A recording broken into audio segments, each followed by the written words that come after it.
도인의 금강경 법문.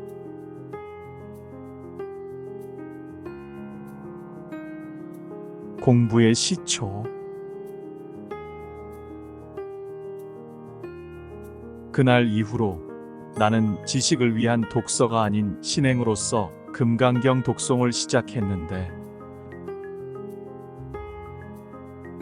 그것이 오늘까지 계속되고 있고 앞으로도 계속 전망이니 선생님의 법력은 크시기도 하다. 꽤 많은 녀석, 약은 놈, 참을성 없는 사람, 따지기 잘하는 친구 등의 호칭이 선생님이 한동안 나를 지칭하셨던 단어들이기 때문이다. 선생님의 감화가 아니었던들 어떻게 나 같은 박복한 중생이 바쁜 생활에 하루에 한두 시간씩을 내어 정좌하고 앉아서 경을 읽을 수 있었겠으며, 하루 이틀이 아닌 오랜 세월 그 일을 계속해서 습관화할 수 있었겠는가. 물론 처음 몇 주일은 백 선생님 같이 명망 있는 분이 말씀하시는 것이니 어디 한번 해보자 하는 생각에 무조건 따라 했었다고 하지만, 그것을 계속할 수 있었던 이유는 선생님 말씀대로 무엇인가 달라지는 것을 점차 느꼈기 때문이다. 선생님을 뵙기 전에는 경을 읽으려면 지식으로 무언가 알아야 한다는 생각이 앞섰기 때문에 한문으로 된 경의 뜻을 해석하느라고 바빠서 실제로 경을 읽기는 어려웠다. 선생님은 처음부터 뜻을 알려고 애쓰거나 무슨 대가를 바라고 경을 읽는 것이 아니라 무조건 읽으면 된다고 하셨다. 태양같이 밝은 지혜의 말씀인 금강경을 향하는 것이 중요하다는 것이다. 그래서 뜻을 헤아릴 생각을 접어두고 무조건 읽어보니 경을 손쉽게 소리내어 읽을 수 있었다. 처음 며칠 금강경을 무조건 읽으니 무언가 달라지는 것을 느낄 수 있었다. 달라지는 것 중에 여러 가지가 있었지만 가장 표시가 나는 것은 읽은 후에 나의 얼굴 모습이었다. 거울을 보고 나 자신의 얼굴이 전에 없이 피부가 고와지는 것을 느낄 수 있었으려니와, 선생님 법을 따라 공부하는 분들의 모습을 보면 더욱 확실히 그러한 변화를 볼 수 있었다. 윤 선생의 인도로 선생님을 뵙게 된 후 나는 두 사람의 친구들 이경숙, 정정자 양과 함께 세 사람이 한 팀이 되어 소사로 선생님을 찾아뵈면서 공부를 했다. 그런 일로 그들과는 버부가 되어 자주 만나곤 했는데, 가끔 서로가 상대편의 얼굴이 환하게 광채를 띠고 있는 것을 보고 공부에 자극을 받았던 경험이 있다. 선생님께서는 그러한 현상을 공기 중에 엑기스를 피부세포가 흡수해서 그렇다고 설명해 주시는가 하면, 사람은 그 마음을 연습하는 데 따라서 피부뿐만 아니라 뼈의 형태까지도 바꿀 수 있다고 하셨다. 인과응보라는 말도 많이 들었고, 모든 것은 마음이 만드는 것이다라는 말을 불교인이면 누구나 아는 문구이지만, 정말로 중생들이 가장 소중히 여기는 이 육신이 마음의 연습에 의해 변화한다는 사실은 선생님에게서 처음 알았다.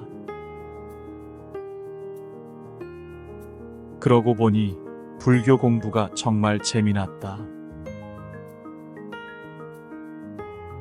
우리 세 사람은 서로 셈을 내기까지 하면서 열심히 공부를 했다. 다시 말하거니와 선생님의 공부법은 행하기는 어려울지 모르나 그 원리는 아주 간단하다. 아침, 저녁으로 금강경을 읽고 평소에는 떠오르는 생각, 보고 듣는 것, 부딪혀오는 일들, 모든 것에 대하여 미륵존열애불 하고 바치는 것이 전부라고 할 수 있다. 처음 얼마간 선생님은 앞에 든 첫 번째 법문 내용을 약간씩 변형해서 되풀이해 말씀해 주시거나 어느 때는 무엇을 여쭈어 보든지 아예 거기다 대고 미륵존열애불 해라 하시는 것이 보통이었다. 또 어느 때는 그냥 바쳐라 하실 뿐이었다. 그러나 그 말씀 한마디가 선생님을 뵈러 올 때까지의 모든 문제들을 저절로 해결해 주는 줄을 한참을 지나서야 느끼기 시작했다. 절에 계신 부처님의 영검이 따로 있는 것이 아니라 그 절에 밝은 도인이 계시면 부처님이 영검하다 하시더니 선생님이야말로 도인이셨다. 선생님은 내 마음의 거울이시라. 비록 아무 말씀도 듣지 못하고 그냥 뵙기만 해도 내가 그동안 어느 점이 잘못되었었는지 깨닫게 되는 것이었다. 더구나 선생님이 자리에 계시지 않을 때도 적지 않았는데 그래도 선생님 계신 곳을 향해 갔었다는 사실만으로도 공부에 소득이 있었다. 그리고 선생님께서는 필요할 때마다 수시로 법문을 해주셨다.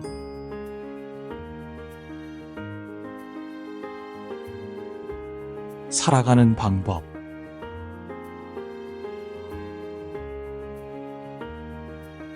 선생님은 종종 공부는 메소딕 방법이 되어야 한다고 하시면서 공부와 관련이 없는, 즉 살아가는 방법에 관계되지 않는 주의 주장이나 질문에 대해서는 침묵을 하시거나 꾸짖어 주셨다. 간혹 그건 질문이 안 되지 하시기도 하고 그런 것 나는 모른다고도 하셨다. 어느 때 우리들과 동행했던 정재락 군이 선생님을 뵙고 다음과 같이 여쭈었다. 선생님께서는 금강경을 읽으면 사람이 밝아진다고 말씀하시지만 저는 꼭 그렇다고 보지 않습니다. 왜냐하면 이 세상을 좀 넓게 보면 불교도 모르고 금강경이라는 이름도 모르면서 아주 밝고 착하게 사는 사람이 있으니까요. 그 점에 대해서는 솔직히 납득이 가지 않습니다. 정말 그런 점도 있었구나 하고 나는 선생님의 답변을 궁금하게 기다렸다. 선생님께서는 잠잠히 듣고 계시다가 반문하셨다. 퀴리 부인과 아인슈타인 중에 어떤 사람이 과학자인가? 질문을 했던 제락군이 잠시 머뭇거리다가 두 사람 모두 과학자입니다. 라고 했다. 나라도 그렇게 답변했을 것이다. 그러나 선생님은 말씀하셨다. 아니지. 퀴리 부인은 발견자라고는 할 수 있어도 엄밀한 의미에서의 과학자는 아니야. 마담 퀴리는 일정한 과학적 방법, 즉 메소딕을 적용하여 라듐을 발견한 것이 아니라 다른 일을 하다가 우연한 단서에 의해 그런 것을 찾아냈거든. 반면에 아인슈타인은 우연이 아닌 과학적 방법을 충실히 따른 결과 상대성 원리를 발견했지. 과학이란 어떤 우연한 결과를 이야기하는 것이 아니라 과학적 방법 자체를 말하는 것이지. 선생님은 우리들의 한 마음을 어떻게 다스리고 마음을 어떻게 가져야 하느냐에 관해서 자주 말씀해 주시곤 했다. 어느 때 6가지 바라밀에 관한 질문을 했더니 다음과 같이 말씀해 주셨다. 6바라밀의 첫째인 보시란 주는 마음을 연습하라는 것이다. 바라는 마음은 거지 같은 마음이요. 주는 마음은 떳떳한 마음, 넓은 마음이니 주는 마음을 연습해야 하겠다. 그런데 여기서 주의할 것은 준다고 하니까 물건이나 무엇을 실제로 주어야만 한다고 생각하고 곤란하다고들 여기는데, 보시의 뜻은 그것이 아니라 주는 마음을 내라는 것이다. 실제로 주고 안 주고는 법률적인 문제, 경제적인 문제가 있을 것인즉 후에 따져보아야 하겠지만, 사람들은 우선 누가 달라고 하면 싫은 마음이 나게 마련인데 그때 주는 마음을 낼 수 있어야 한다는 거지. 실제로 주는 것은 고사하고 주는 마음도 못 낼 것이야 없을 터인데 그것이 그렇게 쉽지 않거든. 그리고 남에게 실제로 무엇을 줄 때도 마음으로 하는 연습이 매우 중요하지. 예를 들어 거지에게 물건을 준다면 그때 거지에게 준다는 마음으로 보시를 한다면 거지라는 마음을 찍어두었으니 결국 자기가 거지가 되는 셈이지. 그러면 이럴 때는 어떻게 한다? 그거 정말 곤란하군요. 좀 가르쳐 주십시오. 그럴 때에 부처님 하는 마음으로 줄 수 있다면 자기는 부처님을 증했으니 마음이 밝아질 수밖에. 선생님은 법문을 계속하셨다. 다음으로 지게 바라밀이란 마음에 미안한 짓 하지 말라는 것이다. 마음에 미안한 일을 넣어두면 결국 성이 나게 되지. 예를 들어 신체의 어느 부분이 불구가 된 사람에게 다른 이야기는 해도 다 괜찮은데 그 불구된 부분을 빗대서 말을 하면 성을 내는 것을 볼 수 있는데 그것은 자기의 그 부분이 불구라는 마음을 넣어두었기 때문이야. 다음으로 인욕바라밀이란 욕됨을 참는다는 것인데 그러기 위해서는 모든 사람을 부처님으로 대해야 한다는 것이야.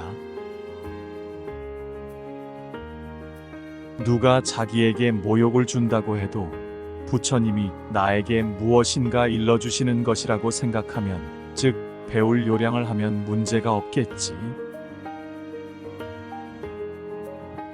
선생님은 3가지 바라밀만 말씀하시고 끝내시려는 표정이어서 다시 여쭈었다. 그러면 정진, 선정, 지혜 바라밀들은 어떤 것입니까?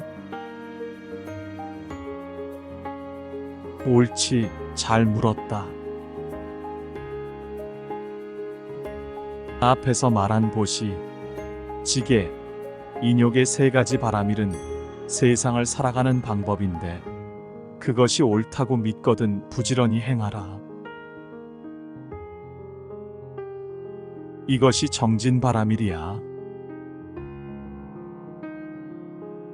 그렇게 행하다 보면 마음이 고요해지니 그것이 선정 바라밀이요.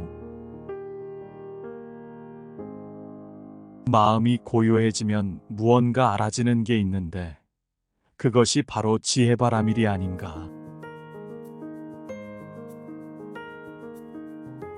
금강경은 어떻게 읽을까?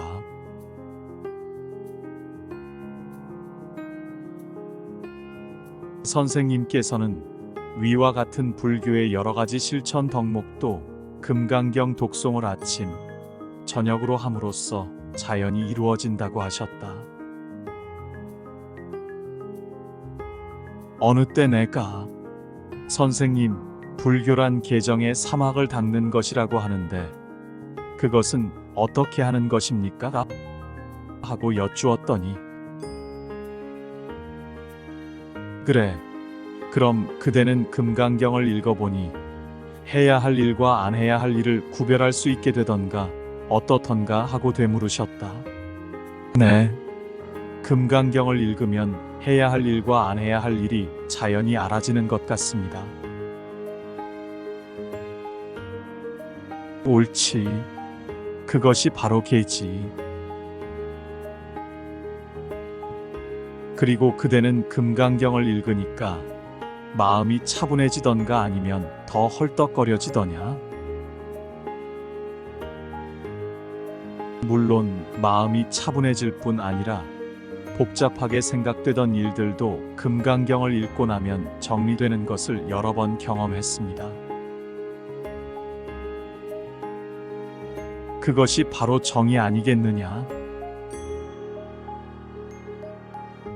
그러면 다시 그대는 금강경을 읽으니까 마음이 밝아지던가 아니면 더 컴컴해지던가 어떻든 그야 말씀드릴 것도 없이 밝아지지요.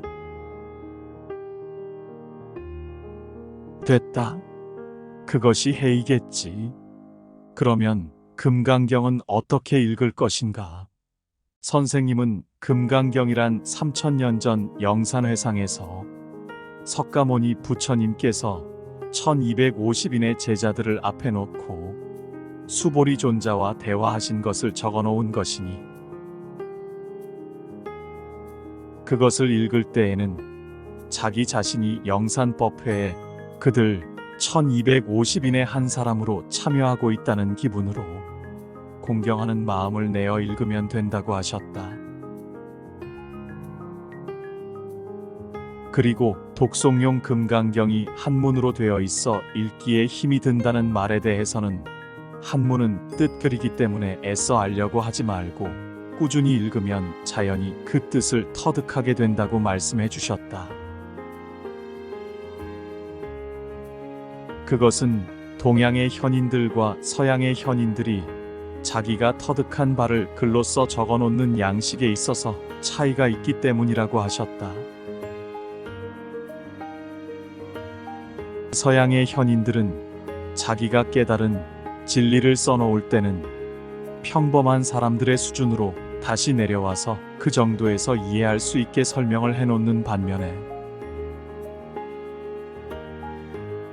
동양의 현자들은 자기의 수준에서 그대로 이야기해 놓았기 때문에 읽는 사람도 무한히 그 수준으로 상승하려고 노력해야 그 정도만큼 터득할 수 있다는 것이다. 그런데 금강경을 읽을 때 정신 집중이 되지 않고 수많은 잡생각이 떠올라 건성으로 읽는 경우가 있다. 어느 때 선생님을 뵙고 이 문제에 관한 법문을 들었다. 그때 선생님은 우리를 보시자 그래, 그렇게 금강경을 읽으니까 마음이 편해지던가 어떻더냐? 하시며 먼저 말씀을 꺼내셨다. 네, 마음이 편해집니다. 선생님, 함께 간 경숙양이 환희심에 찬 음성으로 대답했다. 왜 그런가 하면 금강경을 읽으면 부처님의 밝은 기운이 비치니까 헐떡거리는 마음이 쉬게 되지. 이때 함께 듣던 정자양이 나섰다. 선생님, 그런데 물론 금강경을 읽으면 마음이 편해지는 것은 사실이지만 저는 연습이 아직 안 되어서 그런지 경을 읽을 때 집중이 잘 안 되고 자꾸만 여러 가지 생각들이 떠오르곤 해서 어느 때는 그저 건성으로 읽는 때가 많습니다. 이런 때는 어떻게 해야 하겠습니까? 그런 것 걱정할 것 없지. 그건 내가 평소 마음에 그려넣었던 것들이 금강경의 밝은 기운에 비춰져서 쏟아져 나오는 것이야. 그것들이 그대로 내 마음 속에 잠자고 있으면 다 괴로움의 원인이 되는 것인데 밝은 기운 앞에 쏟아져 나오는 것이니 내가 편하지. 그렇다면 경은 많이 여러 번 읽을수록 좋은 것인가 아니면 가장 적절한 횟수가 있는 것인가? 또 어떻게 하면 금강경이 잘 읽어질 수 있을까? 금강경 독송을 계속하다 보면 이러한 문제에 부딪히게 된다. 나는 공부를 하면서 소사로 선생님을 찾아뵙다 보니 자연히 선생님 모시고 그곳에서 공부하는 제자들이나 또 우리들처럼 집에서 공부하면서 간간히 선생님께 들러 법문을 듣는 제가 불자들을 알게 되었다. 그러다 그들 중에는 금강경을 하루에 7번씩 읽는 사람들도 있다는 것을 알았다. 그래서 나도 그들처럼 한번 해볼 생각으로 노력을 해보았으나 별 효과가 없었을 뿐 아니라 오히려 자꾸만 핑계가 생기고 또 쏟아지는 잠을 어찌할 수 없었다. 남들은 한다는데 나는 왜 안 되나? 우리는 다시 소사로 갔다. 그런데 그때 선생님께서는 마침 출타 중이셨다. 우리는 법당에서 예를 올리고 그곳에서 선생님을 시봉하면서 공부하는 이광옥 시자에게 여러 번 간청해서 궁금한 점들을 문의했다. 시자는 자신의 의견을 말하기보다는 선생님이 가르쳐 주신 대로만 이야기하려고 매우 신중한 태도였으나 정성껏 여러 가지 공부하는 자세와 방법을 일러주었다. 금강경을 잘 읽겠다는 욕심을 내어 읽으면 오히려 잘 안 된다. 금강경을 잘 읽고 싶으면 그럴 때마다 모든 중생들이 금강경 잘 읽어서 부처님 잘 모시기 발언하든가 모든 중생들이 신심발심해서 부처님 전에 복 많이 짓기 발언하면 손쉽게 읽을 수가 있다는 것이다. 그리고 졸음이 오는 문제는 식사의 조절과 읽는 자세의 변화에 의해 해결할 수 있다고 시자는 말했다. 우선 저녁에 위가 차 있으면 부담을 주어 졸음이 오고 뇌가 맑지 못하니 저녁 식사는 하지 않거나 아주 적게 먹는 것이 좋다. 실제로 소사에서는 선생님을 비롯해서 모두 아침 식사와 오후 2, 3시경에 드는 식사 이외에는 오후 불식이라 해서 저녁 식사는 하지 않았다. 저녁에 위를 가능한 한 비워놓으면 한결 졸음이 덜 오고 정신이 맑아진다는 것이다. 다음으로 금강경을 읽는 자세에는 반가부좌, 호괴, 장괴 3가지 방법이 있다고 하였다. 반가부좌는 우리가 보통 책상 다리를 하고 앉는 형태로 한쪽 발을 다른 쪽 발 위에 포개놓고 바로 앉는 자세를 말한다. 그 자세에서 두 손으로 금강경을 받쳐들고 읽으면 되는데 그때 팔꿈치를 몸에 붙인 자세가 좋다. 다음으로 호괴란 두 무릎을 꿇고 앉아 읽는 것이며 장괴란 호괴의 자세에서 무릎만 수직으로 펴서 상반신만을 일으켜 놓은 형태이다. 졸음이 올 때 반가부좌에서 호괴로, 호괴에서 다시 장괴로 바꾸면 잠을 쫓는데 많은 도움이 된다는 것이다. 과연 그 시자의 말대로 행하니 훨씬 수월하게 금강경을 읽을 수 있었다. 그렇게 몇 주일 계속했을 때 또 어려운 일이 생겨서 선생님을 찾아뵙고 여쭈었다.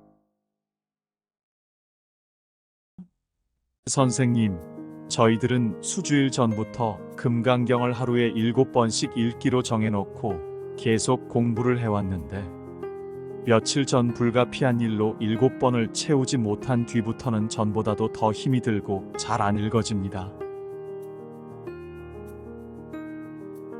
너무 기를 쓰고 하려고 하니까 그렇지. 그래서 내가 늘 그러지 않던 공부를 잘하겠다 하면 탐심이고 왜 안 되나 하면 진심이라고. 본래 성인에게는 5번이니 7번이니 하는 분별이 없는 것이다. 보통 절에서는 100일 기도니 49일 기도니 하는 것이 있는데 그렇게 정해놓고 공부해보면 어떻겠습니까? 그렇게 정해놓고 해보면 자기 공부의 진도 나가는 것을 측정해 볼 수 있겠지. 그러나 힘에 겨운 일을 정해놓고 못한다고 하는 것보다는 그때그때 자꾸 공부하는 것이 낫지. 공부란 일정 기간에 몰아서 한꺼번에 하는 것이 아니라 일생 동안 이번 생에 못하면 다음 생에 그렇게 세세생생 계속해야 하는 것이야. 그런데 이번과 같이 금강경이 잘 안 읽어질 때는 어떻게 합니까? 금강경을 자기가 읽겠다고 하니까 점점 더 안 읽어지지. 그러면 어떻게 해야 하겠습니까, 선생님? 어떻게 하는고 하니 금강경을 읽다가 읽기가 싫어지면 자기가 읽겠다는 생각을 하지 말고 금강경을 읽고 싶은 사람이나 읽어라 그래 보려무나. 무슨 말씀이신지요?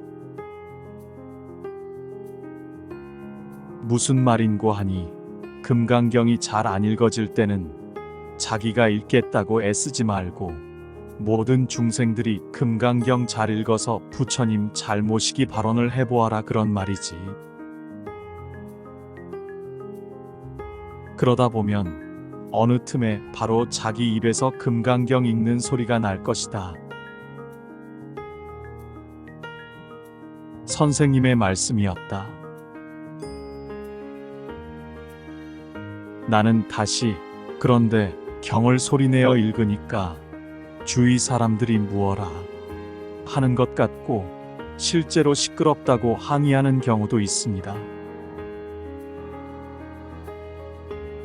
그럴 때도 계속해야 합니까? 하고 질문했더니 선생님께서도 들은 말이라 하시며 다음과 같은 이야기를 해주셨다. 그것은 선생님을 찾아뵈면서 집에서 공부하던 한 젊은이가 경험한 일이라 한다.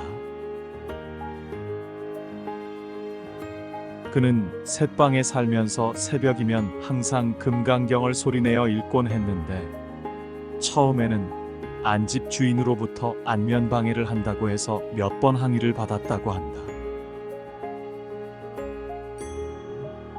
그래도 그는 경 읽는 것을 중단하지 않았다. 하루는 늦잠이 들어서 늘 읽던 그 시각에 경을 읽지 못하고 출근을 했다. 그런데 그날 저녁 주인댁이 찾아오더니 오늘은 왜 금강경을 안 읽어서 나를 낭패하게 만들었느냐 하고 웃으면서 항의를 하더라는 것이다. 그 이유를 들어보니 그 부인은 언제부터인지 그 젊은이의 금강경 읽는 소리를 듣고 잠을 깨어 아이들 학교 가는 시간에 맞게 밥을 짓는 등 준비를 했었는데 그날은 독경 소리가 들리지 않아서 제 시간에 일어나지 못했다는 것이다.